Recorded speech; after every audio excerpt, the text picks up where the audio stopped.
कोल्हापूरच्या शिवाजी विद्यापीठात 77व्या प्रजासत्ताक दिनानिमित्त प्रभारी कुलगुरू डॉक्टर ज्योती जाधव यांच्या हस्ते ध्वजवंदन करण्यात आलं आणि विद्यापीठाच्या 63 वर्षांच्या वाटचालीत एक नवा इतिहास रचला गेला। विद्यापीठाच्या इतिहासात प्रथमच महिला अधिकाऱ्यांच्या हस्ते ध्वजवंदन करण्यात आल्याच्या या घटनेचं उपस्थित सर्वांनीच टाळ्यांच्या गजरात स्वागत केलं। प्रजासत्ताक दिनाचं महत्त्व आणि औचित्य या निमित्तानं नव्यानं अधोरेखित झालं।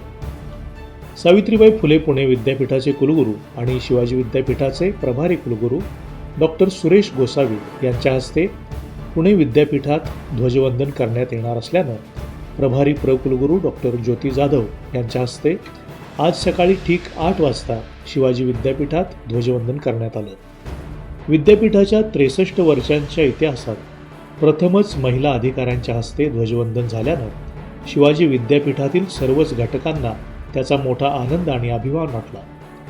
कुलगुरू डॉक्टर जाधव यांचं उपस्थितांकडून टाळ्यांच्या गजरात अभिनंदन करण्यात आलं।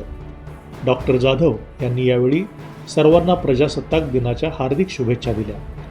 यावेळी त्यांच्या समवेत छायाचित्र काढून घेण्यासाठी विद्यार्थी-विद्यार्थिनींची मोठी गर्दी झाली। यावेळी राष्ट्रीय छात्र सेनेच्या छात्रांनी संचलन करून ध्वजास मानवंदना दिली। विद्यापीठाच्या संगीत आणि नाट्यशास्त्र आदी विभागाच्या विद्यार्थ्यांनी राष्ट्रगीत, महाराष्ट्रगीत आणि विद्यापीठ गीत सादर केलं। ध्वजवंदनानंतर कुलगुरू डॉक्टर जाधव यांच्यासह उपस्थित अधिकाऱ्यांनी छत्रपती शिवाजी महाराज यांच्या भव्य अश्वारूढ पुतळ्यास पुष्प वाहून अभिवादन केलं।